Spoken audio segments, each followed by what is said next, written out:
느헤미야 3장은 그 이름과 지명이 계속 반복돼서 나오는 끝없이 이어지는 장입니다. 그래서 이 느헤미야 3장은 읽기가 굉장히 어렵습니다. 그런데 이 명단이야말로 이 무너진 예루살렘이 다시 어떻게 일어섰는가를 보여주는 살아있는 이스라엘의 역사이고 지도입니다. 한 사람이 아니라 모든 사람들이 각자의 자리에서 동시에 자기의 사명을 감당할 때 예루살렘이라고 하는 도시가 다시 일어서는 이야기, 그게 느헤미야 3장에 기록되어 있습니다.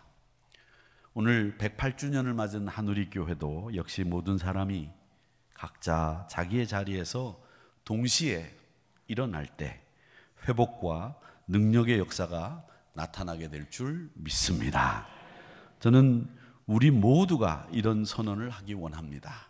주님, 오늘 우리 가정과 우리 한우리교회 양문을 다시 세워 주시옵소서. 이런 기도와 선언이 있기를 바랍니다. 3장 안에 계속 반복되는 구절이 있습니다. 그것이 뭐냐면 중수하고 중수하고라는 말입니다. 우리나라 말 성경에는 중수하고를 복구하고 복구하고라는 말로 기록해 두었습니다. 이건 뭘 복구했느냐라고 하는 거죠. 사람들이 맡은 자기들의 구역이 있었습니다. 자기들이 사는 지역을 중심으로 해서 자신 집 마당 앞, 그리고 자신이 살고 있는 가장 가까운 지역이 이스라엘 사람들이 제일 먼저 복구를 위해서 맡은 구역이었습니다. 그리고 느헤미야의 복구 전략은 아주 간단했는데 자기 집 맞은편, 자기 앞마당 있는 성벽, 요것만 책임져서 바르게 회복하면 도시 전체의 성벽 전체가 잘 연결되어지고 복구가 된다라고 하는 방법을 사용했습니다. 이스라엘 백성들이 이렇게 자기 자리에서 최선을 다했더니 든든한 예루살렘 성벽으로 세워졌다라는 이야기, 그리고 거기에 참석했던 사람들의 이름들이 기록되어 있는 장이 느헤미야 3장입니다. 오늘날 우리의 집 앞마당이 어디겠습니까? 내가 세워야 되는 성벽이 어디겠습니까? 가정에서 예배드리는 그 자리가 바로 우리 집 앞마당이고, 소그룹에서 여러분들이 섬기는 부서에서, 그리고 직장과 학교와 이웃 그 돌봄에서 여러분들의 집 앞마당이 만들어져 있고 여러분 살고 계신 구역에 성벽이 있는 겁니다. 어린이 장난감 가운데 레고라고 하는 장난감이 있습니다. 이 남자분들도 이 레고 장난감을 굉장히 좋아합니다. 이 레고성을 함께 지을 때 한 친구가 탑을 만들고 다른 친구가 성문을 만들고 또 다른 친구가 성벽을 짓습니다. 누구 하나 빼먹으면 이 성은 제대로 완성되지 않습니다. 내가 맡은 조각이 모여서 완성이 되듯이 내가 쌓아야 될 이 레고 조각이 무엇인지를 교회 공동체 안에서 생각해 보셔야 합니다. 오늘 교회 설립 108주년을 맞이해서 우리가 추구해야 되는 방법이 뭔지를 우리는 깨닫기 원합니다. 우리의 인생이, 우리의 삶의 자리, 여러분 한 분 한 분들을 성도로 부르셨고 교회로 부르셨습니다. 여러분에게 맡겨주신 사명을 감당하는 삶을 살아가실 때 하나님께서는 우리 한우리 공동체를 아름다운 성벽으로, 그리고 여러분의 가정을 아름다운 평강의 가정으로 세워주실 줄 믿습니다. 하나님 나라로 그것이 연결이 되어가고 함께 지어져가는, 사탄과 마귀가 틈타지 못하는 성벽을 세우는 공동체가 될 줄로 믿습니다. 그 일을 느헤미야는 혼자 하지 않았습니다. 혼자 할 수도 없었습니다. 느헤미야가 추구하는 방법은 이렇게 자기 집 앞마당을 함께 복구하는 것이 느헤미야의 전략이었다라는 것입니다. 우리 사랑하는 한우리 공동체에 속해 있는 성도 여러분, 여러분들도 함께 우리 교회를 세워가고 함께 우리가 해야 될 일들을 감당할 때에 아름다운 성벽이, 마귀가 사탄이 틈타지 못하는 아름다운 성벽으로 이어지는 역사들이 일어나게 될 줄 믿습니다. 오늘 3장 명단을 보면 여러분이 읽어보시면 재미있지만 이 성벽을 복구하는 데 열심히 했던 사람이 있는가 하면 참여하지 않았던 인물들도 기록해 두었습니다. 3장 5절을 제가 읽어보겠습니다. 그 다음은 드고아 사람들이 중수하였으나 그 귀족들은 그들의 주인들의 공사를 분담하지 아니하였다. 즉 드고아 사람들 중에 재건을 하는데 모두가 참여한 것이 아니라 귀족들은 참여하지 않았다는 겁니다. 이 귀족들은 그 이름이 가지고 있는 뜻이 우수하다, 용감하다, 고결하다, 강력하다, 당당하다, 뭐 이런 여러 가지 뜻을 가지고 있는 단어입니다. 이렇게 훌륭한 사람들이 왜 재건 사업에 동참하지 않았을까요? 이유는 간단합니다. 왜 재건 사업에 동참하지 않았느냐? 뭐 간단한 답을 드리죠. 어떤 분이 그런 얘기 하더라고요. 연대장과 중대장이 있는데 제가 금요일 날 말씀드렸나요? 누가 더 큰 모자를 쓰느냐 이렇게 물어보니까 잘 몰라요. 머리가 큰 사람이 큰 모자 씁니다. 왜 귀족들이 재건 사업에 동참하지 않았느냐? 할 필요가 없다고 생각했기 때문에 그렇습니다. 성벽을 굳이 힘들게 보수 안 해도 자기는 뛰어나거든요. 먹고 살만하거든요. 강력하거든요. 부족함이 없거든요. 참여하지 않았습니다. 이런 분들은 대개가 하나님이 내 인생의 주인이 아니라 자기가 자기 인생의 주인입니다. 사실은 믿음이 있다고 말을 하긴 하지만 그 삶을 들여다보면 항상 나를 드러내고 나를 자랑하고 내가 가진 힘과 내가 가진 능력, 그걸 더 의지합니다. 여러분, 이런 드고아의 귀족과 같은 마음 우리 안에도 있습니다. 우리도 귀족이 되려는 마음을 가지고 있다는 거죠. 그 마음을 내려놓아야 됩니다. 직분, 연차, 섬김이 면죄부가 되지 않습니다. 보이는 자리만 찾고 보이지 않는 자리는 피하는 이런 사람들이 우리에게는 얼마나 많은지 살펴볼 수 있는데, 다행인 것은 우리 한우리 공동체 안에는 언제나 보이지 않는 곳에서도 늘 열심을 다하는 사역자들과 중직자들이 계속 역사 속에서 있었습니다.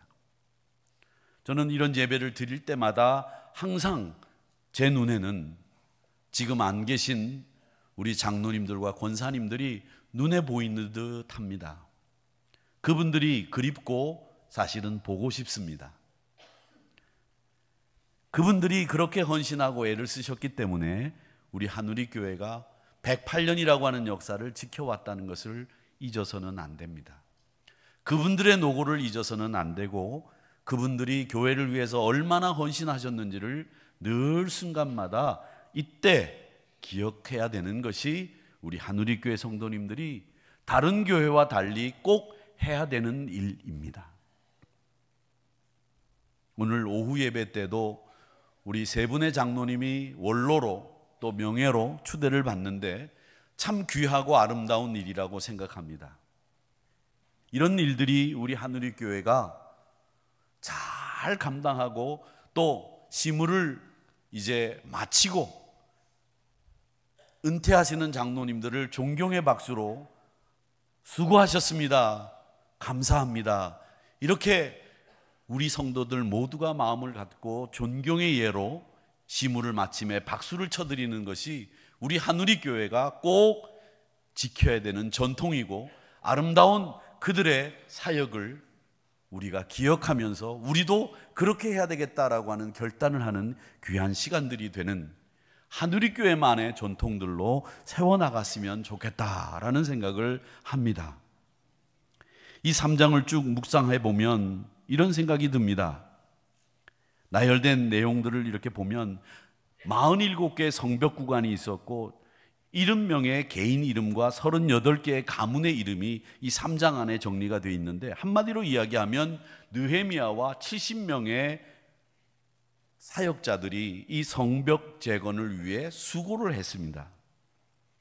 그리고 이 성벽 재건을 소식을 듣고 난 뒤에 성벽을 재건한다고 하니까 드고아를 비롯해서 여리고, 기브온, 미스바, 멜로노트, 한운, 시누아, 오벨 다양한 곳에서 많은 이스라엘 백성들이 같이 동참하기 위해서 몰려옵니다.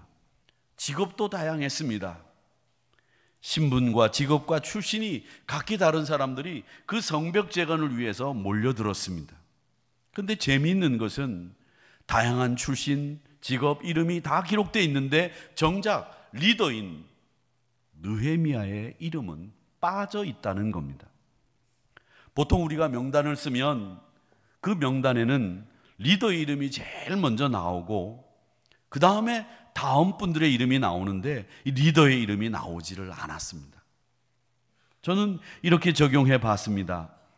느헤미야 스스로가 드고와 귀족과 같은 신앙인이 되지 않기 위해서 깨어 있으려고 하는 몸부림을 치지 않았을까? 나의 이름, 나의 능력, 나의 탁월함을 이름 제일 앞에 쓰는 자랑을 하지 말아야지, 이런 생각을 했던 사람이 아니었을까? 이렇게 생각을 해봅니다. 여러분은 이 느헤미야의 이름이 빠져 있다는 것을 보면서 어떻게 나는 신앙생활을 해야 되고 나는 어떻게 해야 될까? 한마디로 이야기하면 주님, 제 이름은 지워주시고 주님의 이름만 높이겠습니다. 이런 결단이 여러분에게 있기를 주님의 이름으로 축복합니다. 느헤미야가 사실 이렇게 한 데는 이유가 있는데, 느헤미야는 사실 더 자랑하고 싶은 게 있었어요. 1절을 한번 같이 읽어보겠습니다. 시작. 그때 대제사장 엘리야십이 그의 형제 제사장들과 함께 일어나 양문을 건축하여 성별하고 문짝을 달고 또 성벽을 건축하여 한메아 망대에서부터 하나넬 망대까지 성별하였고. 아멘. 성벽을 복구하는데 어디를 제일 먼저 복구할까라는 생각을 느헤미야가 한 모양입니다. 근데 그 어디서부터 복구할까라고 생각을 하고 제일 먼저 복구할 곳을 선정했는데 그곳이 어디냐? 1절의 말씀처럼 양문입니다. 아시겠지만 이 느헤미야가 페르시아에 있다가 성경에는 바사라고 되어 있지요. 성벽 재건을 위해서 예루살렘으로 오지 않습니까? 근데 그 성벽 재건 공사를 진행한 것이 아니라 계속 처음에는 와서 무너진 곳을 살피면서 돌아다닙니다. 그리고는 신중하게 생각했습니다. 어디서부터 복구할까? 어디를 복수하고 복구해야 될까? 고민하고 결정한 것이 오늘 1절의 말씀입니다. 제일 먼저 복구하고 보수해야 될 곳이 양문이다 라는 결정을 한 거죠. 양문은 그야말로 양이 들어가는 문입니다. 양이 성전으로 왜 들어갈까요? 성전으로 양이 들어가는 이유는 하나입니다. 하나님 앞에 제사를 드릴 때 속죄 제물로 사용되는 양이 들어가는 문이 양문입니다. 요한복음 5장 2절에 보면 베데스다 연못이 나오는데 그 베데스다 연못이 양문 바로 옆에 있었다고 알려주고 있는데, 그 베데스다 연못에서 양문으로 들어가기 전에 속죄 제물인 양을 1차로 한번 씻습니다. 그리고 난 뒤에 양문을 통과해서 성전으로 들어가는 거죠. 오늘 이 느헤미야가 제일 먼저 보수한 곳이 양의 문이라고 하는 이 말은 우리에게는 크게 은혜가 되고 시사하는 교훈이 많습니다. 어떤 마음으로 이 양문을 제일 먼저 보수했을까? 다른 어떤 것보다도 우리에게 우선 회복되어야 될 것은 주님을 향한 예배 회복이 먼저다라고 하는 것을 시사하고 있는 겁니다. 여러분, 어린 양 예수 그리스도를 통해서 다시 내 마음 문을 열어놓을 수 있는 내 마음의 양문을 회복하시기를 축원합니다. 내가 제일 먼저 회복해야 될 것은 주님과 나와의 관계의 회복, 주님을 향한 나의 예배가 먼저 회복되어야 됩니다. 그래야 내 삶이 이전과 다른 거룩한 삶으로 변하는 겁니다.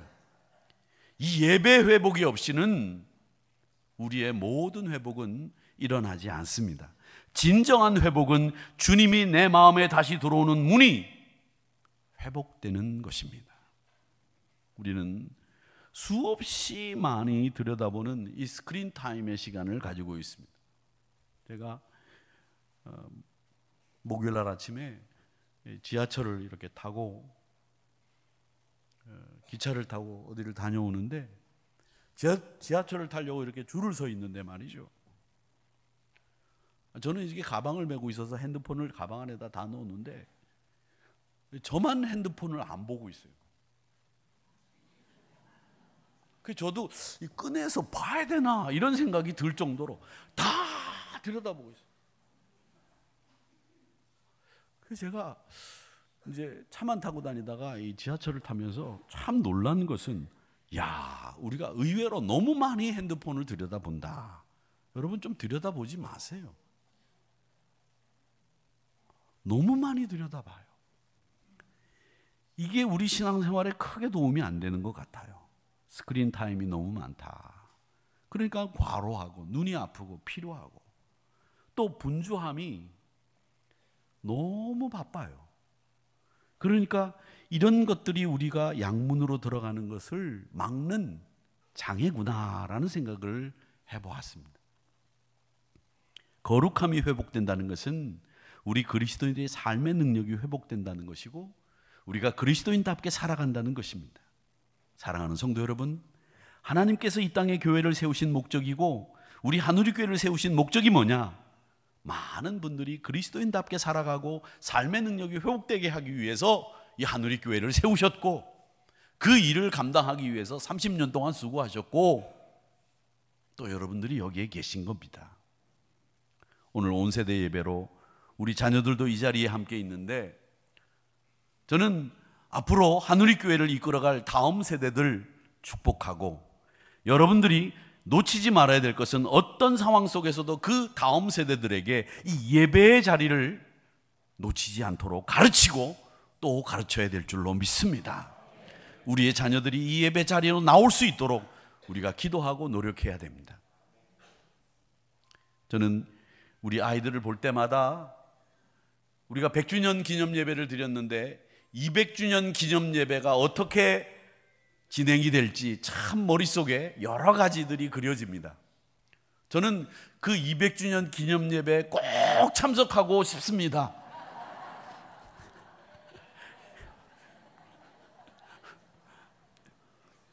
뭐 소원 말하는 것도 안 되나요? 그런데 그렇게 안 될 것 같습니다. 여기 앉아있는 대부분의 분들도 200주년 기념 예배에 참석할 수 없을지 모릅니다. 다른 분들은 이렇게 얘기해야 되겠죠. 근데 오늘 축복 기도를 받은 유주나 또 혹은 어린아이들은 200주년 기념 예배에 있을 수 있습니다. 제가 볼 때는 그때 이 아이들이 어떻게 예배를 드릴까? 오늘 이 영상을 보면서 이 예배를 우리 믿음의 선배들이 기대하고 계셨다. 이런 생각만 가져도 저는 오늘 큰 성공을 거뒀다고 생각합니다. 여러분, 우리 다음 세대들이 이 예배의 자리를 지킬 수 있도록 양의 문을 열어놓는 놀라운 역사가 일어나는 우리 다음 세대와 하누리 공동체가 되기를 주님의 이름으로 축복합니다.